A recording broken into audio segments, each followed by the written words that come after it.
আসসালামু আলাইকুম। তো আপনারা সবাই কেমন আছেন? আশা করছি ভালো আছেন। তো দেখুন শেখ আহমদুল্লাহ হুজুর ফিলিস্তিনের গাজাবাসী সম্পর্কে কি বলে। আজ থেকে 100-200 বছর পর যখন গাজা বা ফিলিস্তিনের ইতিহাস লেখা হবে, যখন এই অভিশপ্ত হায়নাদের এই নির্মমতার চিত্র ইতিহাসের পাতায় তুলে ধরা হবে, তখন আপনি আমিও কাঠগড়ার আসামি থাকব। কারণ তখনকার মানুষেরা, তখনকার জেনারেশনেরা আলোচনা করবে তখন পৃথিবীতে যে শত শত কোটি মানুষ বসবাস করেছিল, সে মানুষগুলো কিভাবে এতগুলো মানুষের সামনে পৃথিবীর ছোট্ট একটা ভূখণ্ডের মধ্যে এইভাবে মানুষকে হত্যাযজ্ঞ চালানো হয়েছে, নির্মমতা করা হয়েছে, শিশুদের সামনে বাবা মাকে খুন করা হয়েছে, বাবা মার সামনে শিশুদেরকে টুকরা টুকরো করা হয়েছে, কিভাবে এই নির্মমতা চালানো হয়েছে বিশ্বের শত শত কোটি মানুষ, তারা তখন কি করেছে। আগামী 100-200 বছর পরে যখন ফিলিস্তিন এবং গাজার ইতিহাস লেখা হবে, আসামির কাঠগড়ায় আমরা সবাইকে দাঁড়াতে হবে। গাজায় প্রতিনিয়ত শিশু হত্যা চলছে, ফিলিস্তিনের ভিডিওগুলো দেখবার মতো অবস্থা নাই।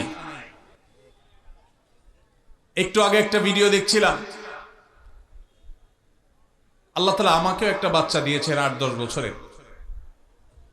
8-10 বছরের একটা ছেলে 5-6 বছরের একটা ছেলেকে, ছোট ভাইকে বড় ভাই সান্ত্বনা দিচ্ছে, মাথার উপরে হাত বুলাচ্ছে। ছোট ভাই বড় ভাইয়ের কোলে মাথাটা রেখে চোখের পানি ফেলছে, অঝরে কাঁদছে, কারণ তাদের বাবা মাকে শহীদ করে দেয়া হয়েছে। বড় ভাইটা ছোট ভাইয়ের মাথার উপর হাত বুলাচ্ছে আর তাকে সান্ত্বনা দেওয়ার চেষ্টা করছে, ব্যর্থ চেষ্টা। শত সহস্র শিশু আজ এতিম হয়েছে, শত সহস্র মা বাবার বুক আজ খালি হচ্ছে। যারা নারী অধিকার নিয়ে পান থেকে চুন খসলেই চিৎকার চেঁচামেচি করে, সেই মানুষগুলো আজ পাথর হয়ে গেছে। তাদের চোখের সামনে শত সহস্র মা বোনকে আজ খুন করা হচ্ছে। প্রেগনেন্ট মহিলাদেরকে রেখে সেই হসপিটাল বম্পিং করে উড়িয়ে দেওয়া হচ্ছে। আজ সেখানে শিশুদের আর্তনাদে আকাশ পাতাল ভারী হয়ে উঠছে। উপর থেকে ড্রোন শট নেওয়া ছবি দেখলে ভাবতে কষ্ট হয়, বিশ্বাস করতে কষ্ট হয়। একটা শহর, একটা জনপদকে এইভাবে মাটির সাথে মিশিয়ে দেওয়া যায়। সবচেয়ে অবাক করা বিষয় হলো, এই হায়নারা, এই অভিশপ্ত ইহুদিরা, এদের সবচেয়ে বেশি সমর্থন প্রকাশ্য দিবালোকে যারা করে, তারাই আমাদেরকে সবচেয়ে বেশি সকাল বিকাল মানবতার সবক শুনাইতে আসে। বিশ্বের শত শত কোটি মানুষ, তারা তখন কি করেছে। আগামী 100-200 বছর পরে যখন ফিলিস্তিন এবং গাজার ইতিহাস লেখা হবে, আসামির কাঠগড়ায় আমরা সবাইকে দাঁড়াতে হবে। ভাইরা আমার, ফিলিস্তিন ইস্যুতে আমার 3টি কারণে অনেক বেশি অনুতাপ হয়, আফসোস হয়, আক্ষেপ হয়। প্রথমত, সারা বিশ্বের মুসলমান দেশগুলো তো বটেই, অনেক অমুসলিম দেশেও হাজার হাজার লক্ষ লক্ষ মানুষ নির্যাতিত ফিলিস্তিনিদের সমর্থনে তারা রাস্তা বের হয়েছে, প্রতিবাদ করেছে, তাদের কষ্ট লাগার কথা তারা প্রকাশ করেছে। পৃথিবীর দ্বিতীয় বৃহত্তর মুসলিম দেশ বাংলাদেশ, এদেশের মানুষের মধ্যে ধর্মীয় আবেগ অনেক বেশি। আমরা অন্যের কষ্ট এভাবে দেখতে পারি না। এত সত্ত্বেও এই দেশে আজও পর্যন্ত ফিলিস্তিনিদের প্রতি সহমর্মিতা প্রকাশ করে একটি উল্লেখযোগ্য লক্ষ লক্ষ মানুষের কোন গণজমায়েত এই দেশের মাটিতে এখনো পর্যন্ত হয় নাই।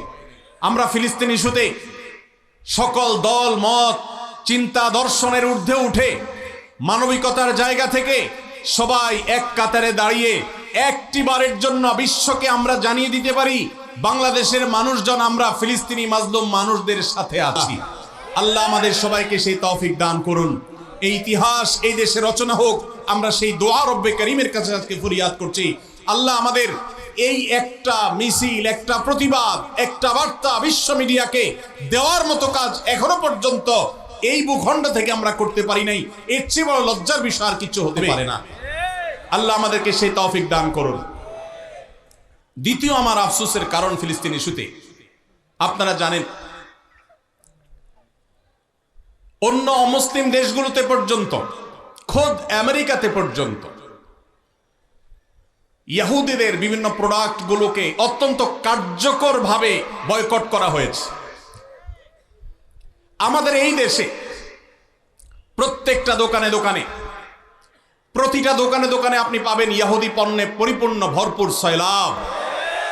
আপনি যেটাকে টাকা দিয়ে সম্পদ কেনা, মাল কেনা মনে করছেন, এটা মাল কেনা নয়, এটা অভিশপ্তদের বোমাবাজিতে সাহায্য করা।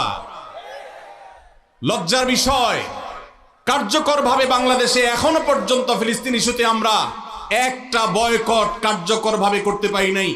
একটা সফট ড্রিঙ্কস শুধুমাত্র কিছুটা বর্জন করা গেছে আলহামদুলিল্লাহ, আর বাকি প্রোডাক্টগুলো সব যেভাবে সেভাবে রয়েছে। আমাদের দেশে এক শ্রেণীর, সবাই নয়, এক শ্রেণীর অসাধু কর্মকর্তা কর্মচারী আছে সরকারি অফিসগুলোতে, যারা এই সমস্ত ইহুদি কোম্পানিগুলো, বিদেশি কোম্পানিগুলো থেকে টাকা পয়সা খেয়ে, ঘুষ খেয়ে, তাদের জন্য সকল সুযোগ সুবিধা, সকল ফ্যাসিলিটিসকে এমন ভাবে প্রোভাইড করে যে আমরা দেশীয় প্রোডাক্ট যারা প্রস্তুত করি, তৈরি করি, তারা তেমন কোনো সুবিধা করতে পারি না। আমরা কারা কারা আছি ইহুদিদের পণ্য মুক্ত করবো আমাদের বাসাগুলোকে? কারা কারা আছে? আল্লাহ আমাদের সবাইকে তৌফিক দান করুন। আমাদের বাসা বাড়িতে ইহুদি পণ্য থাকবে না, ঠিক আছে তো ইনশাআল্লাহ? কোন মুদি দোকান থেকে আমরা ইহুদি পণ্য কিনবো না। প্রয়োজনে আমি সফট ড্রিঙ্কস গিলবো না, দেশিটা থাকলে খাবো, না হলে খাবো না। সেখানে ইহুদিদের যে সফট ড্রিঙ্কস আপনি গিলছেন, এটা সফট ড্রিঙ্কস না, এটা রক্তে ভরা বোতল। ভাইরা আমার, আজকে আমরা যারা এখানে সমবেত হয়েছি, আমরা কি একটু প্রতিজ্ঞা করতে পারি, আমার জীবদ্দশা, আমার জ্ঞাতসারে, আমার পকেটের টাকা দিয়ে ইহুদি কোনো পণ্য আমি কিনবো না, না খেয়ে থাকবো, কোনো প্রসাধনী প্রয়োজনে ব্যবহার করব না, কিন্তু ইহুদি পণ্য আমি কিনবো না ইনশাআল্লাহ। সবাই চেষ্টা করে যাবে তো ইনশাআল্লাহ? ভাইরা আমার, তৃতীয়ত যে কারণে আমি লজ্জিত সেটি হলো ইহুদিদের এই অভিশপ্ত হায়নাদের, যারা মানবতাকে কুরে কুরে খাচ্ছে যুগ যুগ ধরে ফিলিস্তিনের মাটিতে, ছোট বাচ্চাদের রক্তে যাদের হাত রঙিন হয়ে আছে যুগ যুগ ধরে, তাদের যে সমস্ত ধ্বজাধারী আছে, তাদের যে সমস্ত দালাল আছে, বাংলাদেশে মাথা গুনলে সংখ্যা বলা যাবে, এত স্বল্প সংখ্যক দালাল আছে। এই কট্টর সেকুলার বামপন্থী কিছু দালাল, মুসলিম বিদ্বেষী কিছু দালাল, যারা ইহুদিদের দালাল, এই মুসলমানদের ভূখণ্ডে, ধর্মপ্রাণ মানুষের ভূখণ্ডে তাদের গলা যখন উঁচু দেখি, তখন আমার লজ্জা হয়। ভাইরা আমার, আমরা সবাই যার যার দায়িত্বটা পালন করবো তো ইনশাআল্লাহ? আল্লাহ আমাদেরকে সেই তৌফিক দান করুন।